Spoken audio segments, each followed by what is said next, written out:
makalah hari ini. Ada dari sisi teologi, kemudian sisi ide-ide pembaharuan dalam bidang negara atau pemerintahan, kemudian pendidikan juga selebihnya. Jadi gini,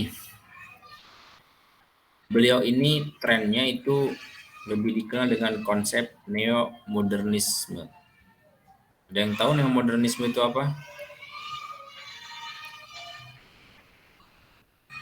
Nah iya Sat, aneh pengen nanya itu untuk kayak yang pemikiran ayahnya Fazlur Rahman sama Fazlur Rahman itu berbeda apa gimana Ustaz? Suaranya putus-putus. V, gimana? Iya itu Sat yang tentang pemikiran Suara tadi apa Sat?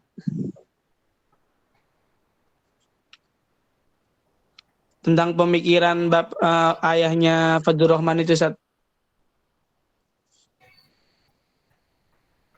tentang pemikiran ayahnya Fazlur Rahman dikomparasi dengan pemikiran siapa? Dengan Fazlur Rahmannya Ustaz. Itu berbeda ya Ustaz ya? Ya, ya yang kamu tanyakan apa perbedaannya? Ya maksudnya itu kan ayahnya tersebut memiliki keyakinan bahwa Islam melihat modernitas Ustaz ya. Itu keyakinan modernitas itu apa Ustaz? Ya, makna modern itu sendiri kan sudah saya sampaikan di permulaan perkuliahan. Nah gini,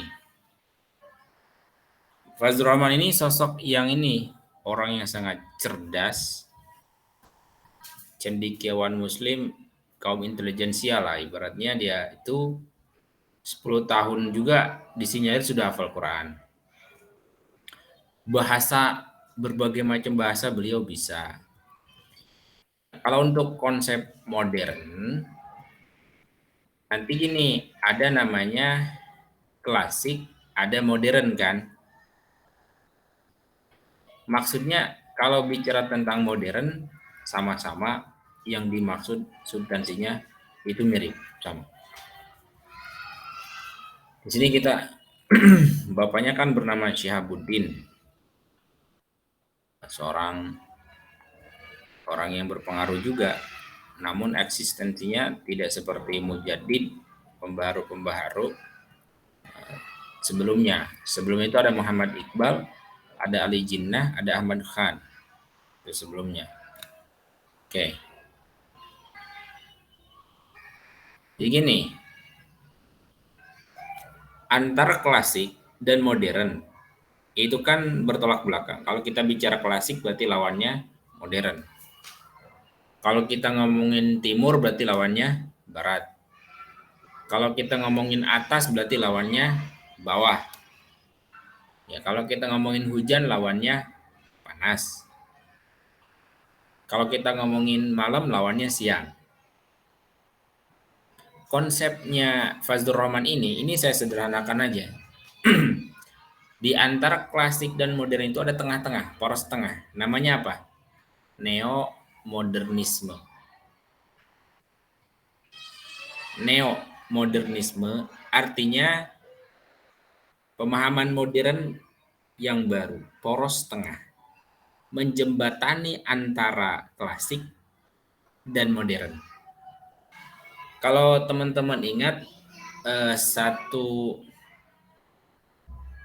semboyan ya, semboyan NU itu ada gini, al-muhafadzatu ala qadimis salih wal akhdhu bil jadidil aslah. Tidak serta-merta begitu yang lama kita buang. Setiap yang lama kita buang, yang baru kita ambil. Tidak. Yang lama, yang baik kita pertahankan, yang baru, yang baik kita ambil tapi difilterisasi. Yaitu konsep neomodernismenya Fazlur Rahman. Mempertahankan pemikiran-pemikiran lama yang masih relevan dan memperbaharui pemikiran-pemikiran lama yang sudah usang. Sehingga antara misalkan ada modern antara barat dan timur, tidak melulu kita mewesternisasi semuanya mesti disekularisasi seperti barat, tidak. tapi ada filterisasi. Tidak generalisir semuanya mesti mengadopsi barat. Maka yang dimaksud neomodernismenya Fazlur Rahman itu, kita berposisi di tengah-tengah, mengambil yang lama, mempertahankan yang lama yang baik, mengambil baru, sesuatu pemikiran yang baru, yang solutif, yang lebih baik. Itu salah satu pemikiran neomodernismenya Fazlur Rahman. Nah, sekarang saya akan urai di sektor apa saja pemikiran-pemikiran dia. Kalau tadi riwayat hidup kan sudah, ya, Fazlur Rahman itu sudah menjadi negara Pakistan tuh. Sebelumnya negara Pakistan itu masih gagasan Ahmad Khan, masih gagasan Muhammad Iqbal, dieksekusinya oleh Muhammad Ali Jinnah. Pakistan sudah saya sampaikan, Pak P-nya Punjab, K-nya Kashmir, dan seterusnya. Itu tadi ayahnya Maulana Syihabuddin ya, Syahab ad-Din, kalau disambung Syahabuddin. Dan ya secara lingkungan madhab dia Hanafi, kemudian religius juga, dan pada usia 10 tahun beliau ini mampu menghafal Al-Quran. Bayangin coba. Jadi tadi sudah biografinya. Selain menghafal Quran, juga tadi juga sempat kita simak, pandai berbagai macam bahasa. Dia menyelesaikan gelar PhD-nya atau PhD-nya di Universitas Oxford. Cuma 3 tahun. Wah, itu cita-cita saya banget tuh. Maksimal 3 tahun selesai. Karena lebih daripada itu habis nanti duit. Nah, jadi gini, ini sudah menjadi ibaratnya nature of law atau law of nature. Apa itu law of nature? Ibarat sudah menjadi hukum alam. Di setiap negara itu melulu ada 3 pemikiran itu. 3 kelompok, konservatif, modernis, dan liberalis. Nah, Fazlur Rahman ini termasuk orang yang memang punya pemikiran modern. Dan dia justru tidak disenangi oleh orang-orang konservatif, gitu. Beliau juga produktif sekali menulis. Ya iyalah, seorang sekaliber Fazlur Rahman ya. Di pembaharuannya pertama, kalau kita bicara tentang pemerintahan, konsep negara, maka dia lebih cenderung memilih negara demokrasi, bukan monarki absolut. Ada namanya Majelis Syuro. Kalau mungkin saya masih merasakan ya, bupati dan gubernur itu tidak dipilih langsung oleh rakyat. Itu mungkin satu pemilihan terakhir itu di presiden Soeharto itu saya masih kelas 1 SD. Kemudian setelah Soeharto Habibie, Soeharto udah enggak, 97 Soeharto tumbang. Habibie, kemudian Megawati ya. Gus Dur baru Megawati. Gus Dur kemudian Megawati. Apa sayang? Yang kata bentar. Ini anak perawan dong, masih kecil.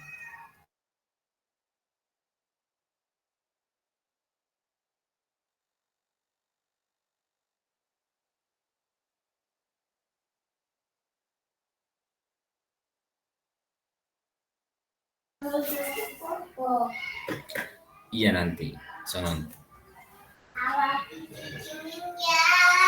Iya. Berarti lagi ngajar dulu, udah adik tunggu aja. Ini banyak yang nggak aktif kameranya. Banyak udah tidur lagi. Kayak di ini radio butut. Ya. Oke. Ya, lanjut ya. Bentuk pemerintahan Majelis Syuro. Ya, dipimpin oleh kepala negara. Saya dulu masih ngalamin tuh. Jadi bupati itu dipilih oleh DPR. Karena DPR itu Dewan Perwakilan Rakyat belum. Jadi demokrasi yang sangat ini setelah Habibie lah. Kemudian ada kalau Jokowi saya gimana ya? Mukanya aja udah pusing Pak Jokowi itu. Berwut gitu kelihatannya. Jadi kasihan. Cuma tapi ngawak. Yang penting ya beliau presiden kita lah.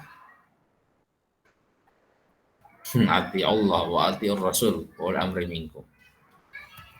Tapi itu Sat, kalau Baik. kayak PKS itu Majelis Syuro juga Sat ya, PKS itu Sat ya? Ya itu istilah aja. Majelis Syuro itu ibaratnya Dewan Musyawarah, Majelis Musyawarah. Jadi tempat untuk membahas rapat-rapat media itu Majelis Syuro. Majelis Syuro itu ada dewannya, ada personilnya. Ya oke lah, saya jadi ingat namanya peristiwa Saqifah Bani Sa'idah tuh. Kayaknya pernah cerita juga. Kalau di Masjid Nabawi, bukan sebelah kiri atau kanannya Masjid Nabawi. Bagian pemakaman apa tuh kalau di Nabawi? Baki. Bakti. Mungkin Bakti masih sebelah sana. Emang agak jauh tuh muter-muter kalau dulu di Desember lalu saya hotelnya itu di hotel apa ya Bu? Kalau di makanya Sofah, kalau pokoknya deket lah, pokoknya deket pintu. Nah itu nanti sebelah sana ada namanya Taman Saqifah Bani Sa'idah. Itu persis sama seperti Majelis Syuro. Jadi waktu penetapan Abu Bakar sebagai khalifah pengganti Rasulullah itu terjadi juga pada masa Rasulullah pasca wafat. Bahkan Rasulullah belum dikuburkan. Tapi Ansor, Muhajirin, terus beberapa suku di sana sedang bersih tegang menentukan siapa pengganti Rasulullah. Karena Rasulullah saat itu sudah bukan hanya nabi tapi pemimpin negara. Jadi Majelis Syuro itu peristilahan. Jadi Fazlur Rahman juga memang punya konsep bahwa harus ada semacam Majelis Syuro. Majelis Syuro itu bisa kita dimodernisasikan di era sekarang itu. Kalau beliau lebih tepatnya begini, setiap persoalan tentang Islam, tentang kaum muslimin itu harus dikonsultasikan, harus didiskusikan melalui Majelis Syuro ini. Jadi harus ada badan. Badan kalau kita itu Kemenag sekarang, Kementerian Agama, ya kan? Jadi kalau zaman itu mungkin ya kita juga ada Kementerian Agama itu ada sejarahnya. Lahirnya Pengadilan Agama juga ada sejarahnya teman-teman sekalian.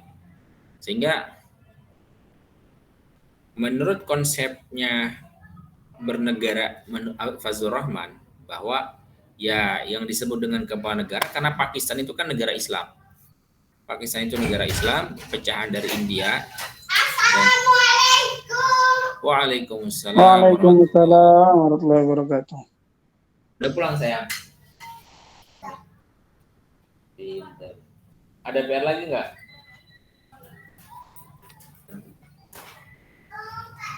Terus dulu.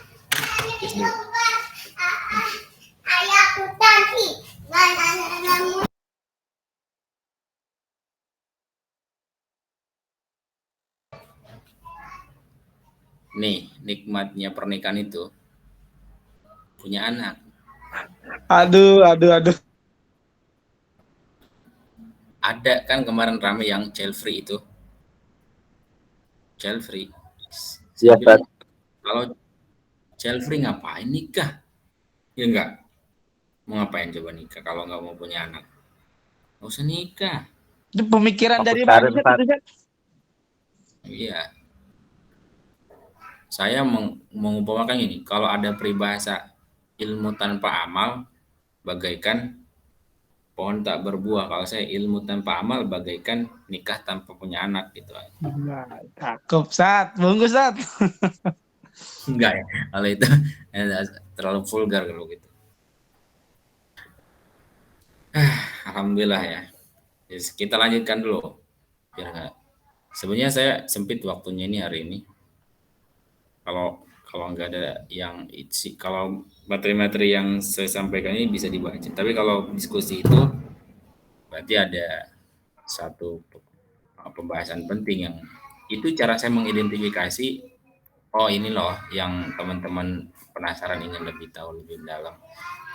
Tanpa ada diskusi itu gejala-gejala keingintahuannya sulit terdeteksi. Oke, itu tentang konsep negara ya. Dia juga merekomendasikan ada lembaga ijma dan seterusnya.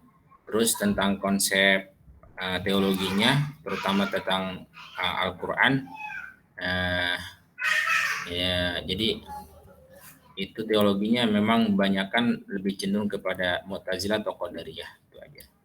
Kemudian terkait dengan hermeneutika Al-Quran juga atau penafsiran Al-Quran.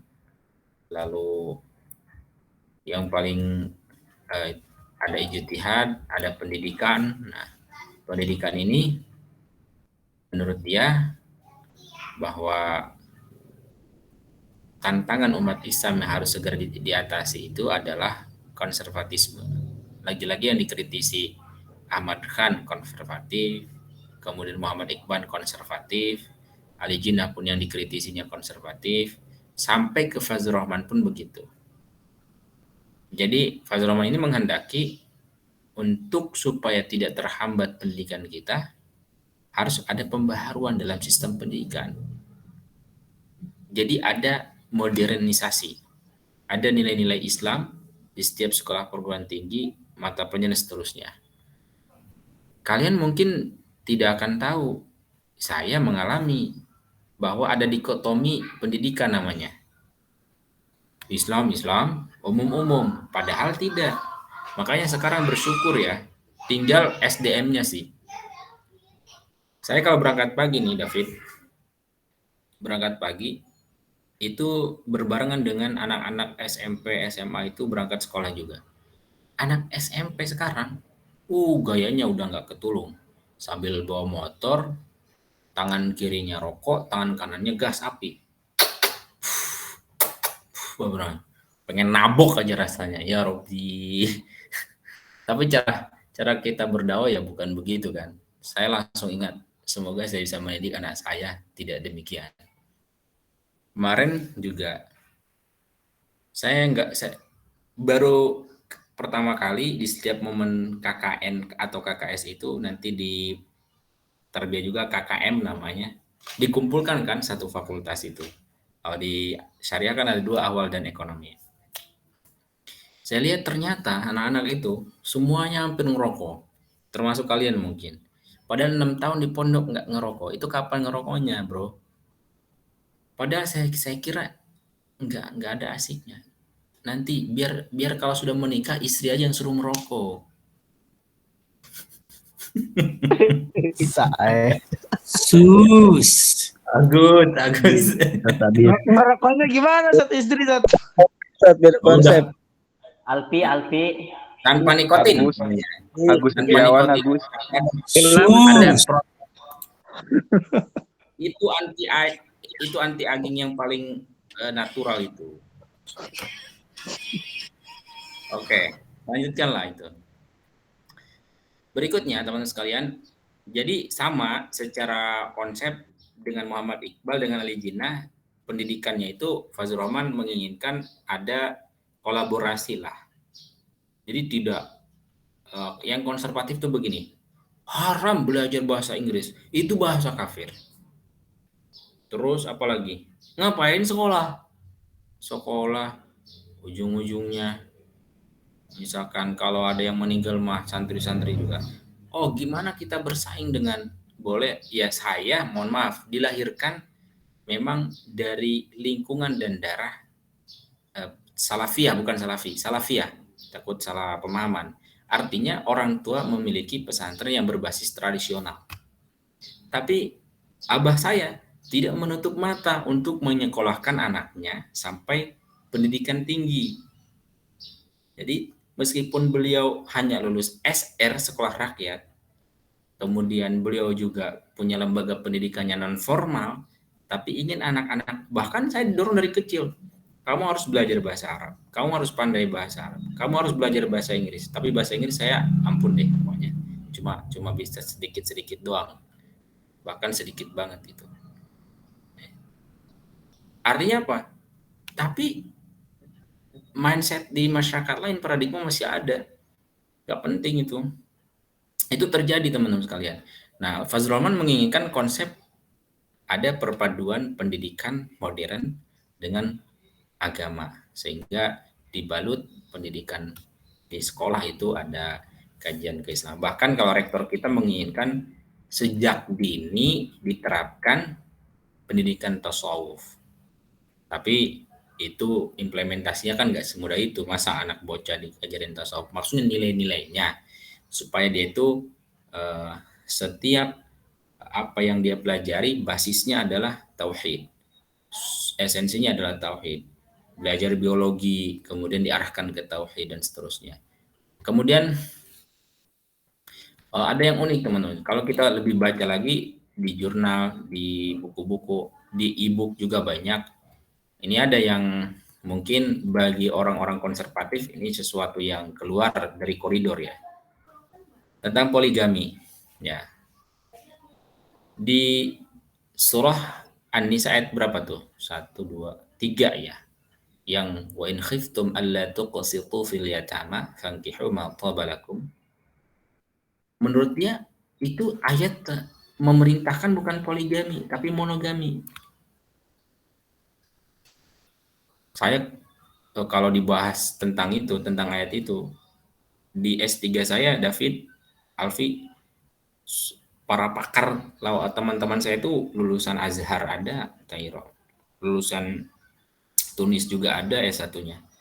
Jadi alhamdulillah profesornya juga bukan profesor yang itu benar-benar ahli dalam bidangnya. Kalau dia ngucapin kutipan dari kitab, mau kitab itu misalkan Asy-Syatibi, mau Al-Ghazali, hafal redaksinya, itu kerennya. Nah, itu membahas tentang ini ayat, apakah poligami itu perintah atau larangan. Kemudian bagaimana poligami kalau dipandang dari sosiologi hukum. Ternyata pendapat Fazlur Rahman tadi mengatakan bahwa poligami dari ayat itu, kata dia, ketika melihat sababun nuzulnya, justru ayat itu menjurus kepada monogami. Jadi menurut dia pernikahan itu enggak poligami, monogami, cukup satu, kata dia. Tapi yang kita diskusikan kemarin itu, jadi begini, hukum nikah itu kan tergantung motivasinya ya kan. Kalau kita dilihat dari kaidah asalnya al-aslu fil amri wujub, misalkan hatta yadullu dalil ala ikhtilafihi, atau misalkan kita lihat beberapa teks hadisnya, ya ma'syaras syabab man istata'a minkumul ba'ah, atau ankihul ayyam minkum minas shalihin min ibadikum wa imaikum, dan seterusnya. Maka ada beberapa kemungkinan hukum itu akan mengikuti, bahkan bisa tahrim, bisa haram kalau motivasinya kriminal, motivasinya tidak benar. Nah, termasuk poligami. Tapi kan lumrahnya di kita poligami itu bukan unsur ibadah. Kalau mau cari nenek-nenek jompo ya kan, janda-janda jompo. Iya enggak? Ada rasa kan? Iya. Oh, kamu kayak udah pernah nyoba aja, Alfi. Aduh, jadi pengen manggil istri nih. Waduh. Waduh. Harus disegerakan, Sir. Iya, David. Enak Tapi, Sat, kalau itu aneh pernah dengar, Sat, katanya yang ayat An-Nisa itu, maaf, kayak agak bentrok sama ayat yang sama dalil yang lain gitu, Sat ya? Ada, saya hafal ayatnya. Kamu hafal nggak? Aneh lupa, Sat, gitu. Nggak hafal, Sat. David, lanjutin nih. Awal ayatnya apa? Wala tastati'u an ta'dilu bainan nisa walau harastum fala tamilu kullal maili fatadharuha kal mu'allaqah. Coba. Wala tastati'u. Masih enggak keluar dari Oh, coba. Walan tastati'u. Surah apa Juz itu? 5 Ustaz. Juz An-Nisa. 5. An-Nisa juga. Tinggal cari ayatnya. Ayat 129. Walan tastati'u an ta'dilu bainan nisa'i walau harastum fala tamilu kullal mail fatadharukal mu'allaqah. Bu, kalau dilihat dari sababun nuzul memang kayaknya iya juga gitu, sedikit setuju. Nah, Fazlur Rahman tuh demikian, melihat sababun nuzul ayat itu, ya rupanya itu kan ada wali anak yatim yang masih kecil, tapi kaya. Si anak yatim perempuan ini cantiknya luar biasa dan juga kaya. Nah, si walinya ini yang diembani untuk mengelola harta dan mengurus si yatim itu senang sama si anak itulah. Maka turunlah ayat ini. Gitu salah satunya tuh sababun nuzulnya. Memang tidak disebutkan eh, apa namanya konteks siapa dan kepada siapanya dan itu umum. Sedangkan ketika walan tastati'u ketika Sayyidina Ali karramallahu wajah nih riwayatnya bisa teman-teman di kitab Sababun Nuzul carilah.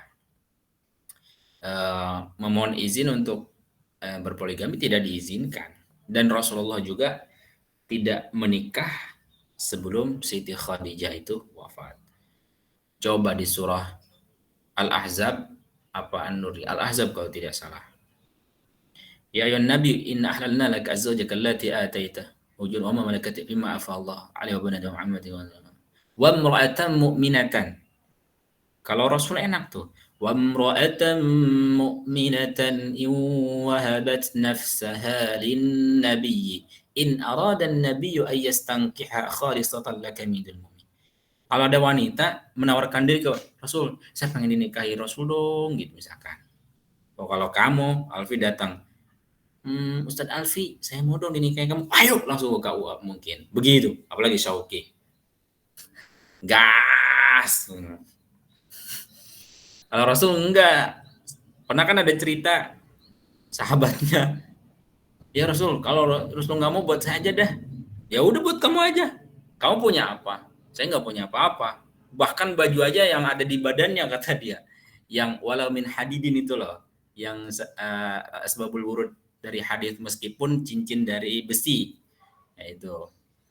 Mau nikah tapi nggak punya apa-apa gimana sih? Modal dong. Udah saya doktrin mahasiswa PTIK itu terutama yang Fakultas Tarbiyah dan Syariah. Saya bilang, kalian kalau nyari calon suami, kalian PTIK, jangan yang pemalas. Hindari yang merokok. Kalau yang udah merokok, bilangin, Bang, kamu kalau serius sama aku, berhenti dulu ngerokok. Kalau dia berhenti, cinta sama kamu. Kalau kamu larang setelah menikah, kamu yang dibentak. Iya siapa? Nah, biarin aja deh.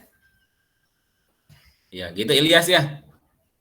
Kalau kuliah terlalu serius. Siap Baik. Ustaz.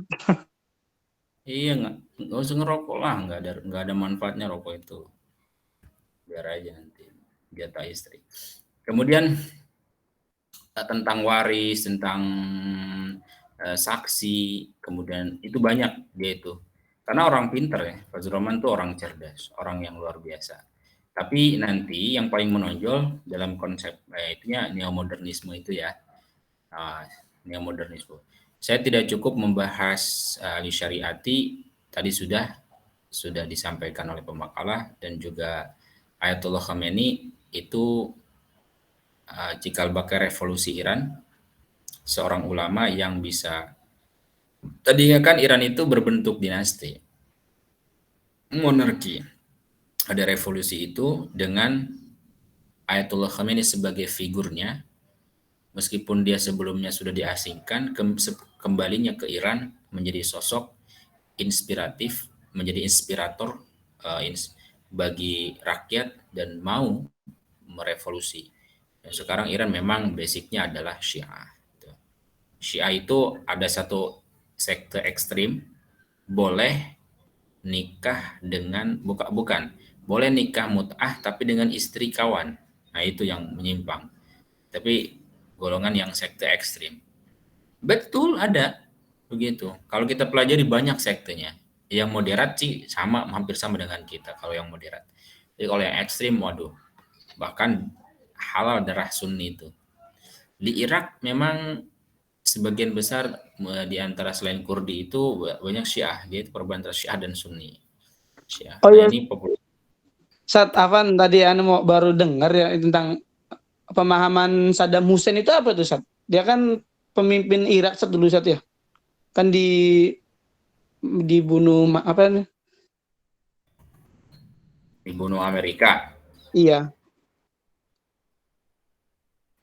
Pemahaman apanya? Maksudnya dia masuk ke ranah ke Syiah apa Golongannya bukan? Sunni. Sat? Nah, Saddam Hussein ini kalau kita lihat itu zaman-zaman memang saya masih di bangku sekolah ya. Itu Sunni, Kak. Sunni. Ini meskipun ada beberapa ya isu apakah dia Syiah, apakah dia Sunni, tapi bisa dipastikan beliau itu Sunni. Kenapa? Dari kebijakannya. Terus yang kedua, di Irak memang populasi Syiah itu cukup pesat, namun yang mengendalikan Sunni. Karena basis pertahanan Sunni ini berada di birokrasi pemerintahan. Jadi meskipun minoritas, kalau dia memegang otoritas, itu bisa jadi bisa mengendalikan pengaruh-pengaruh negatif dari mayoritas. Begitu aja. Tapi dia itu difitnahnya sama kayak Muammar Gaddafi. Jadi diisukan punya senjata massal. Seandainya Libanon nih, kalau sedang berandai-andai, masih dipimpin oleh Muammar Gaddafi, itu negara yang paling stabil. Serius. Ya, memang otoriter, diktator ya. Puluhan tahun dia berkuasa. Begini, ada pernyataan Mahfud MD gini. Dulu zaman Soeharto, itu yang berani korupsi cuma Soeharto. Bawahannya mati ditembak. Kalau sekarang, semuanya. Jadi ada sisi negatifnya memang kawan. Kalau sekarang, jangankan ibaratnya sekelas menteri, Rafael Alun aja. Atau kepala desa bisa jadi. Ya itu, jadi ada sisi negatif dan positifnya. Baik, teman-teman sekalian, saya kira cukup. Sudah 10.21, nanti sisa waktunya saya juga mau siap-siap. Ya. Siap-siap kemana, Ustaz? Ya siap-siap ngajar lagi lah. Oh, Bukan Kirain yang tadi Ustaz. Kirain bukan jam kirain siap. Ustaz. Wah. Udah kalian nggak usah imajinasinya nggak usah melayang, jangan terlalu dieksplor lah, kasihan. Ya belum cukup umur. Murojaah aja murojaah. Ya murojaah, ziyadah murojaah yang tapi penuh tuh, yang masih belum setorannya, ayo yang kencang setorannya, dikencengin, dikegangin semangatnya. Setorannya Ustaz yang kenceng, Ustaz ya. Iya, benar. Jadi kemarin peserta yang dari Sudin pada nanya, Ustaz katanya, antum di PTQ instruktur tahfidz? Bukan, saya bilang. Tapi keren kan, bukan instruktur tahfidz, tapi saya nguji kamu. Emang harus instruktur tahfidz, saya bilang. Oke. Baik, teman-teman sekalian, saya ambil alih David dan rekan-rekan. Tadi ada beberapa nama, satu nama ya, yang tidak mengerjakan, bukan hanya di kelompok ini, nanti apabila di kelompok-kelompok lain ada yang oknum-oknum yang seperti itu, dia nggak ikut terlibat mengerjakan tugas, kemudian tidak presentasi, maka ia tidak layak untuk mendapatkan apresiasi perkuliahan yang sesuai dengan prosedur. Baik, terima kasih. Semoga teman-teman bisa baca ulang tentang sejarah itu. Di akhir surah Yusuf ada ayat laqad kana fi qasasihim Ibratul jannah.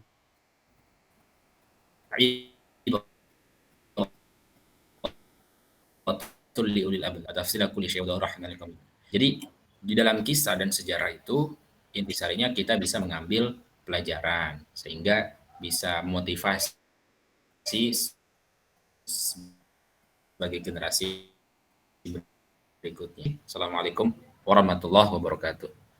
Waalaikumsalam. Warahmatullahi wabarakatuh. Gus di screenshot Gus, jangan lupa Gus. Screenshot. Yo, SS.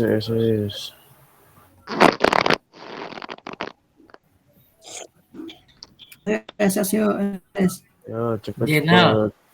Jenal katanya mau nyobain rokok tidak bernikotin. Waduh, apa tuh Kak? Tapi berprotein. Anti aging ya, guys. Guys, on cam guys. Itu gue